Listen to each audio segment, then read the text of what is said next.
Hello everyone, welcome back to the part 2 of our discussion how to make parenting more relevant and effective. In the part 1 we had discussed how to handle overwhelming situations as a parent and what is the role of environment in child's development, how we can create positive environment at home. And in this video we are going to talk about spending quality time with children and comparison, which we always do. So how to do healthy comparison of our kids, and how and when we can take help of any expert if it's needed. And if you haven't watched the first part, I would highly recommend you to watch the video, and for that you will find the link in the description. And if you feel if there is something in the video which has helped you or you find it relevant, so please share this with more and more people. And if you have any question, any suggestion, or any view, any comment, so please do write in the comment section. Let's begin now. Welcome back, Charlotte. So as we were talking about the importance of environment, so these days most of the time both the parents are working and they are not able to spend that much of time and give so much of attention to the child. So in this situation, what happens, either the child is over pampered, where whatever he or she asks for, the toys, video games and other things are provided to him or her, or what happens, the child gets neglected. That may be unintentional, but yes, child gets neglected. And as parents are busy, and if you talk to any parent, they will say we are working for children, we are doing all these things for them only, or our family. Nobody will say that I'm working for myself or my satisfaction. However, in this process, the person who is getting neglected or the one who is getting affected is the child. So, how to balance that? Right. This is a huge one, right? There are so many aspects that you spoke Right. of, and I think there are so many concerns with that. Um, Firstly, I definitely like to talk about the fact that when we're speaking about working for children, right? Let's Right. start from there. We all chose to work for a certain reason, and I'm sure children may be one of those reasons. But as a parent, I definitely want to show that I'm doing it for my child's happiness and, to provide for my children. And actually, Right. that's always true, right? But it's also important to first, I mean, people now listening to me might say, oh my God, that's so selfish. But let me be practical. If you don't cater to your own self as a parent, you are not going to be in a place to cater to your child's needs. What does this mean? I need to look at what are my needs first. Mhm. Am I in an emotionally stable place to be able to have a secure attachment pattern with my child? Because if I am constantly on this rat race of doing well for myself so that I'm able to do best for my family, Right. um, well, that's the world we are in, unfortunately. But then, is it just about providing for the child? How am I feeling in being in this race? Right? If I'm not feeling great about it, that's what's going to be passed on to your child, because your child is going to constantly see that, oh, money is so important, and that's what my parent is choosing over me. That's how they're going to Right. see it.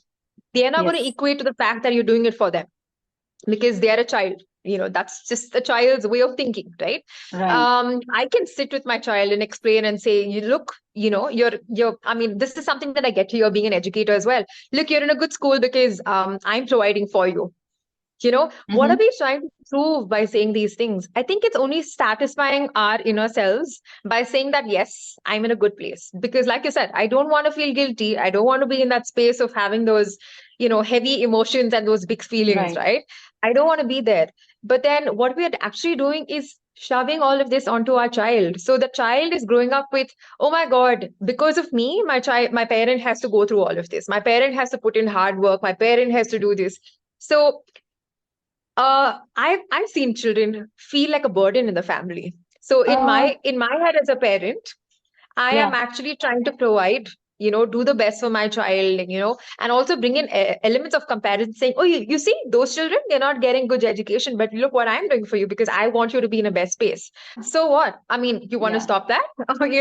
Uh, some children are very vocal about saying it as they grow up. Some children Right. aren't. They're going to keep absorbing this and growing with this in their head. Right. And even as adults, probably you and I as an adult, I mean, there'll be so many, listening to this who probably like, oh my gosh, like as an adult, I can relate to this because my parent has always told me this. And now I'm doing this the same. But it's a cyclic thing that's constantly, going to be transferred from one generation to the next, not knowing that we're also passing on the trauma that comes with it.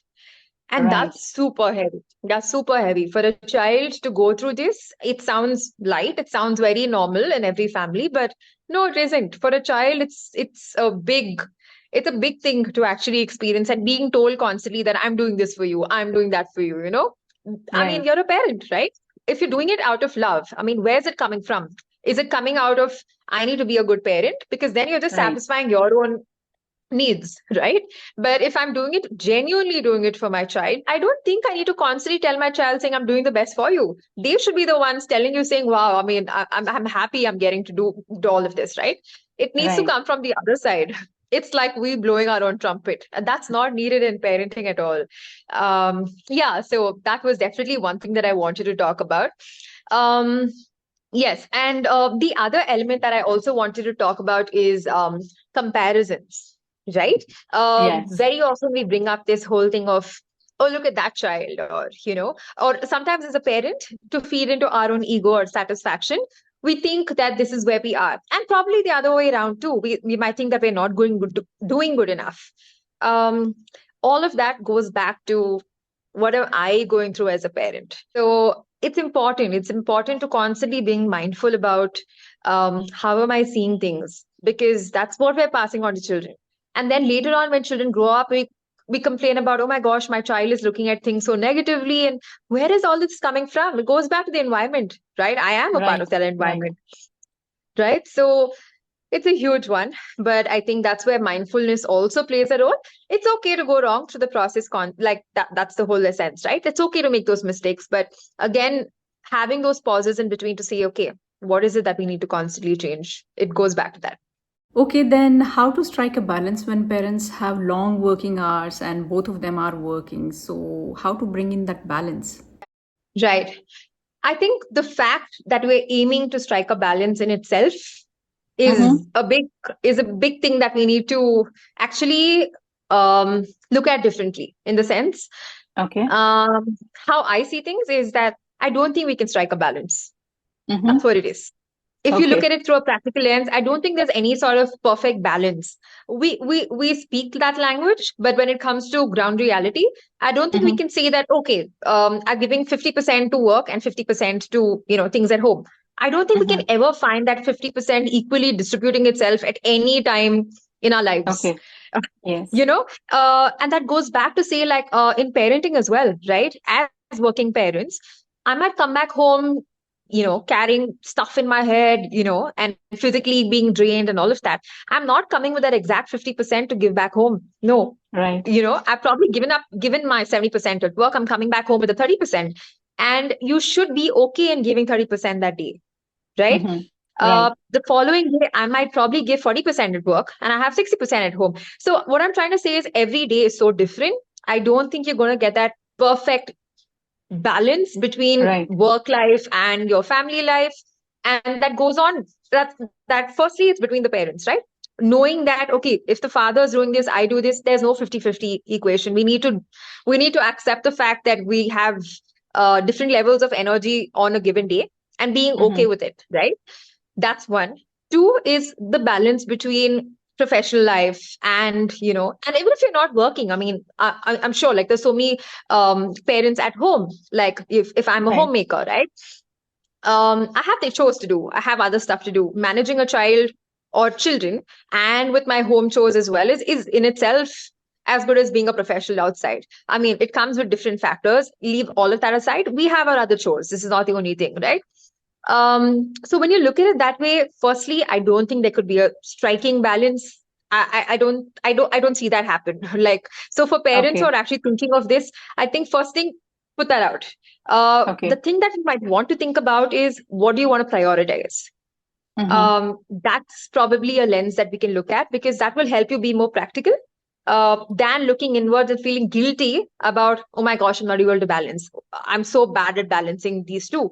And your children mind you, your children can absorb this. They would see that on a day like this, oh wow, like my mom is doing all of this, probably it's a happy day. And they're able to experience that, right? It's not that every Right. day you're trying to be your 40% or every day you're 30%. No, there are different days. But are you giving an opportunity for your child to see that different day, and experience it Mhm. differently? Just being honest and being authentic, being true. Like when you're constantly trying to do something, it becomes stressful for you as well. It also becomes challenging for the child to kind of understand, saying, okay, what is happening? Like, why is there so much of stress around me? And Mhm. that gets absorbed as early as infancy. I mean, of course, there are theories when the mother is carrying itself, but then I'm Right. just talking about when, to do with parenting once a child is in the world. So yeah, so these things, there is no sort of perfect balance. We should think beyond it. I think it's all about prioritizing. So yeah, Okay. you've given your best at work, you come back, and then what are your priorities, right? There might be 10 things for you to look at, but then probably today I'm aiming for a 6, and that should be okay. The rest of the 4 we need to juggle. It You need to be okay with it. Okay, so the main thing is that we shouldn't feel guilty about it and spoil our mental and emotional health, right? And we should focus on spending meaningful and quality time with children and not to fill their room with toys just to compensate that you are not able to spend time with them or you are too busy with your work, right? Also, while you were speaking, Triti, another thing that came to my mind was so sometimes during the week, because we have our other commitments and things like that, and then we're trying to juggle, right? Like I said, we're trying to prioritize. And now Right. comes the weekend where we have more Yes. time. And now I feel like, wow, now I'm going to be the best parent and make up for the week, right? And now I have Yeah. plans to go for a movie with my child, go to the mall, or go shopping elsewhere, or whatever. We come up with our own plans for the weekend. What if my child turns back and say, I'm not in the mood to do that today? Like, can we do it another day? Yes. How does that make me feel? Yes. Yeah. Right. And they have every right to do that. Why not? I mean, I've been in situations where I've heard parents come up with this concern saying, you know what? But when I want to do this with my child takes like 2 to 3 hours to get ready. And then that my child is so lazy. Probably it's not laziness. Probably the child is not used to this. All of a sudden, Right. when you are ready, you expect your child to be ready now, right? So it doesn't work. It doesn't work. When you flip around your strategy, you expect the child to work around, and you see what's happening. It's not then about me being the one who's trying to bond with my child. It's Right. also about whether the child is ready when I am ready. I mean, that's Yes. selfish, right? So it's, yeah, while we think that we're trying to do the best, it's also about thinking what works and being okay with it. Like I said, right? So it's not working. Fine, you want to be home. What can I do at home? So it's not about Yes. then watching, it's not just, okay, it could be watching movie and, things like that. But it could also be conversations. Nowadays, parents find it so hard to sit and do nothing, but constantly reminding yourself that, okay, this is a time I'm allocating for, my child. And I'm not saying to, structure your day in such a way. No, but um, you need to find ways to connect with your child, not just through materialistic things or, gadgets and whatever, right? It could just be face-to-face conversations. How many of us as couples are okay with just spending half an hour with just face-to-face conversations? How many of Yeah. us actually do that, right? Right. um, we need something, right? Something stimulating on the side, right? I mean, it's okay, it's fine to like to have a coffee by the side and all of that, but then can we actually just have a plain conversation? We find it hard. So when we talk about doing that with children, they would also not, I mean, if you're not been doing it, then they're going to find it challenging, right? And then are Right. we first okay with it? There are so many, again, factors that we need to be mindful of. We can't just push our expectations onto children when we are ready, expecting them to just go with the flow. uh, all of this needs to be consistent patterns, right? One day is a good day, one day is a bad day, is fine, but then the essence of it, what is the foundation, what is the basis? That end of the day, no matter what, could be 10 minutes, could be half an hour, could be 1 hour, but why am I doing this? Because I want to connect, because I want to listen, because I want to have that relationship with my child, right? And that Right. needs to come in naturally. So, Charlotte, you had mentioned earlier that parents compare themselves with other parents. I have a question on the same line regarding comparison. We have heard two things like each child is unique, and at the same time, all kids are same. So, when it comes to kids, parents compare their children also with other children, and that comparison can be physical growth, their emotional, mental, social, or even academics, which is the most. So we do compare our children with the other children. So as a counselor, what do you suggest when we should compare kids and when we should not compare our kids? Yeah. So how I see it is, because we're also talking about, development of children and their well-being. I think it's important at this point to also bring in the element of early identification and Mm-hmm. intervention. So when we're talking about children being unique or children being same, right? Right. I think we do that as a matter of convenience, to be honest. Mm-hmm. When we want to highlight someone's unique strengths, we say, "Oh, children are very unique," right? And I'm talking here as parents generally, right? Like I don't want to. I mean, I'm not complaining, but I'm saying these are the things that I see in getting to work with different kinds of parents as well. But when it comes to saying that children are naughty, right? I say, all children are Yeah. same. All boys are same. We either Yeah. make it a like following the stereotype and all of that. Um, I think what's important here is yes, children are unique, but it's important to look at each one's starting point. For example, Mm-hmm. if I have a 6-year-old, okay, and as per the development of a 6-year-old, now, I mean, I'm sure all of us, know or we look up the milestones of a 6-year-old just to make sure that we're in the right space, doing the right thing for our child. My child is developing fine. So one way is to, we look up online and we see if things are telling. What is it that my child needs to develop? The other thing could also be that if I'm in a social situation, I get to see children with similar age of my child, and then I say, "Oh, I can see for a 6-year-old that child is expressing herself quite well. I mean, my child is actually struggling to use vocabulary." Mm-hmm. Okay, Right. what's happening here? If I am doing it with a clear intention to understand my child better, Okay. that should be fine because I'm looking Mm-hmm. at not in terms of, oh my God, the child is better, but oh, where can I work to ensure that my child is on the right path? Okay. Not through the lens of comparison alone. You get what I'm saying? So here's my child with these skills. How can I enhance these skills to make sure that my child is not lagging behind? My child is not going to be struggling down the road, Okay. right? So how I use comparison is the bigger question. But of course, I mean, I have to agree, of course each child is unique. Each It's like each flower that needs time to blossom, right? That's how we look at it. Right. Each child needs time to reach a particular level. And when I say time, again, I'm not going by the fact that how we've all grown up with the proverb of, oh, time is a healer, so time will just fix things. No, time is not the solution. What I'm trying to say is when we give it more time with intervention, it might fall Mm-hmm. in place with the right Okay. intervention at the right time. So for example, if I'm looking at, say, 2-year-old, okay, and their 2-year-olds also communicate, right? But how are they communicating? Mm-hmm. Is it completely non-verbal? Is my child using some verbal language for a 2-year-old, right? There has to be something. Right. So when I'm looking at that area, I'm actually identifying what are those red flags. I have to look at my child's journey to say that, okay, probably my child started talking a little late. So my child is Okay. a late starter when it comes to communication. So probably, of course, the milestones will get delayed with time. I can't expect the gap to suddenly fall in place, right? So I Mm-hmm. need to have some strategies to make sure that my child is able to bridge that gap. But I'm not now saying that, okay, other children are here and so my child needs to be here.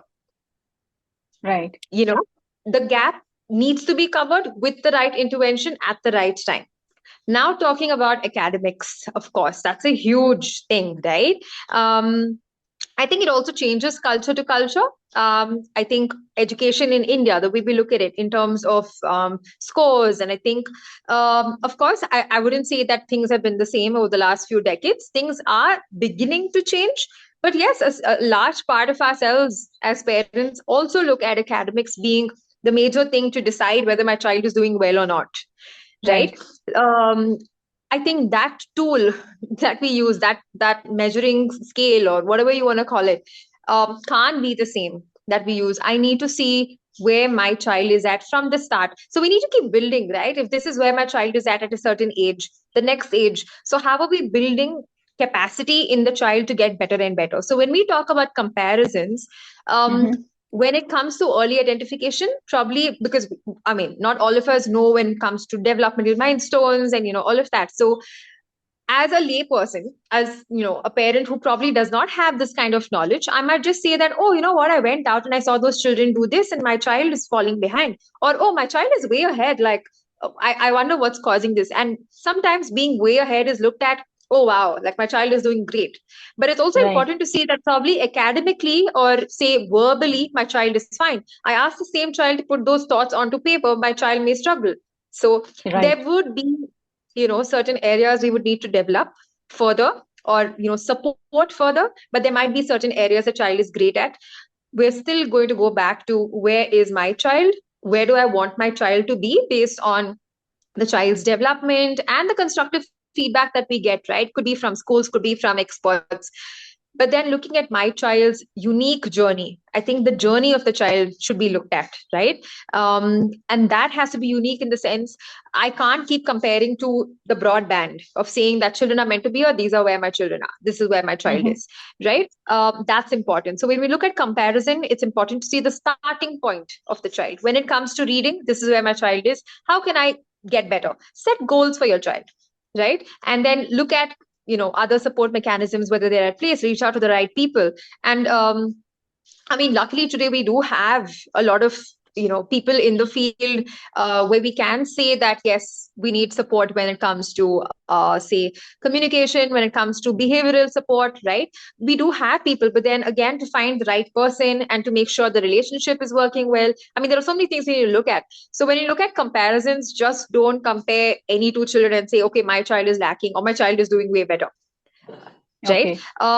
It's very natural comparison, just to make sure that we always want to have that check of, okay, am I at the right place, right? So likewise, you want to make sure as parents, but then also remember, again, if you look at it psychologically, as a child, what was I told? So if I Mm-hmm. brought up with the fact that, oh, you're not good enough, I'm going to be Okay. carrying this with me. And if that has not healed with time, if I'm carrying that kind of trauma into my parenting, which Mm-hmm. would happen if you've not healed, I'm going to put that onto my child as well. So I might have different ways of doing it. I might either follow the same pattern by telling my child that, oh, you're not good enough, I need to do this, I need to make you better, right? If I'm going to Right. follow that style, then that's what I'm passing on to the next generation, because Right. I've grown up that way. But if I've grown up with a sense of my parents saying that, I mean, it's great, I mean, you're doing this, probably these are and having that open conversation of, these are the things you're good at, these are things that you need to improve, and let's take it from there. And if I'm Mm-hmm. looking at it from those lens, you will look at different ways of blossoming. And that's the beauty of parenting when it comes to the approach that we take. But being open minded through the process is really important. Being accepting of where your child is very important. Listening to what your child, I mean, sometimes building capacity is one thing, but also understanding that this is their ZPD, this is the proximal development, this is what they can actually do. And above it, you Right. can push, but we don't want your child to break down, right? Right. Accepting that that's all your child can do. We all have different levels. I think that's huge. Just because, again, the perfect example could be academics, right? Um, Mm-hmm. it's very natural for a child to come back home and say, how much did you get? The highest was this, and this is what I got. you Yeah. know we often hear that Yes. from children. I hear that from parents a lot. Why are we doing that in the first place? Because you want to show that that was the highest. I'm not missing out much, no mama, like this is Right. all I'm missing Right. out. I am behind, but this is what it is. Why am I doing that? Because I need to please my parents and saying that you're doing the right stuff. Like this is the gap I have to, so I'm trying to satisfy my parents. Right. So you see where it's coming from. I mean, there's so many emotional needs and all of that that's actually interconnected. So when you look at having the comparison also. So yeah, that would be my take. But yeah, of course, each child is unique, but looking at the starting point, essentially, that is what we need to do. That's a very nice point, Charlotte, that we should accept our children the way they are and do a healthy comparison. Means that we should compare our children and help them to grow, not to shame them. So, when we are talking about this, you had mentioned one thing that we should be able to pinpoint at a very early stage if a child needs help in any skill development, or if the child is lagging in something. So not everybody reads child psychology or psychology, and but still parents do have that gut feeling. If there is something wrong, they can sense it, if the child is lagging behind or if there is anything where they need help. But sometimes it's not so evident that parents can pinpoint that a child needs help, or if the parents can pinpoint that a child needs help. In both the cases, what should a parent do?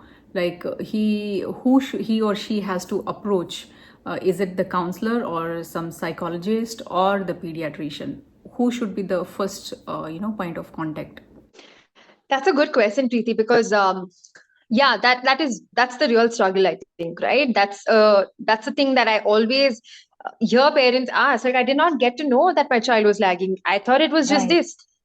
I think firstly, when you have a sense of doubt, when in doubt, just clarify, right? Clarify with the right person, not within the family, but by going to a Mm-hmm. professional, right? Getting professional expertise. I think pediatrician is a good point, because that's something that, like, all parents do go, be it like, because we're talking about young age, right? Whether you're going for your vaccinations, whether you're going for a regular check, whether your child is falling sick and you're going, I think the first point of contact is a pediatrician. The pediatricians, a good pediatrician now, is Okay. someone who might be able to pick on it, right? But yes, Uh-huh. unfortunately, sometimes what happens is, I mean, it's a short window that they get, right? So, how much are you able to actually tell your pediatrician, say, look, this is what I'm seeing at home? So, it is a tricky part there. But ideally, I would say, because you asked me that, if it's just a layperson, like, I do not know whom to go to. I'm not going to go to the Right. child psychologist. That's not going to be my first go, obviously, right? Right. So I think pediatrician is a good place to start off with, just to clarify your Mm-hmm. basic doubts. It's good for you to do your research as a parent. That's very, Okay. very important these days. I don't think we can say, oh, it's too overwhelming, so let me not read it all. I don't think. Yes, there will be, the more data you read, the more overwhelmed you get. The idea is not for you to sit and check box and say, oh my God, tick, tick, tick, tick, my child has a concern, and diagnose it yourself. Not at all. Please don't do Mm-hmm. that. I'm saying this with a lot of caution. It's Mm-hmm. important to read, but it's also important to verify, to triangulate your data. I'm going to see things and just see that, yeah, there are certain concern areas I see. I've researched, I've asked my pediatrician, there are red flags that I see. Whom do I go to next? Ideally, it could be a child psychologist. That Okay. would be a good place. And then, of course, taking it from there. If your child psychologist is going to say that, yeah, I see challenges with these areas, they might suggest you to go to a psychiatrist. I think that's Okay. for a later stage. But I Mm-hmm. think probably in this kind of a sequence, should do you good. You should be in a place where you're able to identify. But I think the most common thing that I see is, we sort of dismiss things sometimes as parents. For example, my child is not doing this because my child is lazy. We try to downsize it to behavior, because that's what we see, right? It's like the tip of the iceberg. On top, what you see on the tip is my child is lazy, or my child is lying, Uh-huh. my child is probably not in a good mood. You know, but what is Okay. the root cause? What really sits beneath it? That's what we really need to crack. It's not just the symptom, but why are we having that, right? That's Right. what's most important. So looking at the root cause can happen only when you go to the right point of contact. So you may not be able to see it as a parent, especially because there's a lot of bias that I'm going to see, right? And I'm going to obviously not going to be in a place where I'm going to pinpoint. I mean, of course, there are parents who are able to put things aside and look at it from a lens where I'm ensuring that I'm catering to my child's needs. But then Mm-hmm. it's a very tricky place to be in. It's not easy, right? As a parent, for me to say that, yeah, my child is lacking in this, to accept is not, it doesn't come Yeah, easy. And that's that's why it's difficult. important to go to a professional, to go to a person, and to go open minded, because it is a difficult step to take. That first step is super hard, but once you get to the right person, you are on the right track. Because when you get to know now what the concern is and you're able to spell it out and you're able to say that this is probably where it's coming from and just give them information, that's your first big step is done. But when we sit with the problem, I think that's the most challenging bit, that's very hard to kind of change with time, because when you lose out Mhm. time in the first few formative years, it's very hard to fix things, and the gap is only going to increase, right? um, so that's really important. Yeah, so as you were asking me, pediatrician first point, and then of course could be the other professionals in the field of psychology, maybe starting with the child psychologist, and then take their advice from there. You might have to go to a psychiatrist, or probably the child might require therapy if the child has been diagnosed Mhm. with something specifically. I think that's for later, but then nipping it in the bud, right? Like addressing the first thing when in doubt, like I said, just raise the concern. We are not experts as parents, right? Right. I might know what best to do in that situation, but when it comes to these things, and like you said, like I wouldn't know about where should my child actually be, what is the ideal place to be in, right? Because even if I look up online, it's going to tell you like a band, right? And saying, okay, these are the Right. skills that your child needs. But to what extent each skill needs to be there, I mean, that's very hard to spell, right? Yeah. There might be gray areas as well. So it's a tricky place. It's a tricky place. And sometimes some children, like it's about giving them more practice and time and more opportunities. So when we talk about time, it's also, one is the strategies, but it's also more intentional opportunities. When the motor skills are not in place, right? The child is not able Mhm. to write. So how do Right. I work on fine motor skills? Am I creating those opportunities through play?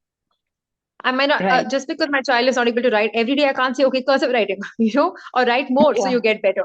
It doesn't happen, right? So you have to find ways and means. And I think they are the best. Go to a professional, they'll help you best. Thank you so much, Charlotte, for sharing your knowledge with us and answering all these questions. I'm sure a lot of parents will get help or benefit from these videos. And I have many more questions related to parenting and children and their development, like delayed speech and children who needs extra help. So we'll keep that for next time. For this discussion, thank you so Thank you so much. much, Preeti, for having me. And I'm glad I was able to share these things on a forum, because these are challenges that parents keep bringing up, right? And it's good. It's good to just put it out there and just Yeah. ask questions. Ask. There's no limit to raising doubts, right? Right. We're all learners as parents, so it's good. It's just good to keep learning new stuff and keep enhancing our practices and strategies as parents. And I will bother you again and again. So, thank you Thank so you, Preeti. much. So, that was our discussion about spending quality time and meaningful time with our children, having healthy comparison, and when and to whom we should connect if we feel our children need some help. So, how did this video help you? Please do write in the comment section. And at the same time, if you have any suggestions or any question, any doubt related to parenting or teaching, please do write that also in comments. And please share this video with more and more parents so that you never know who needs this video and who may get help from this. And thank you so much for watching the video. See you soon.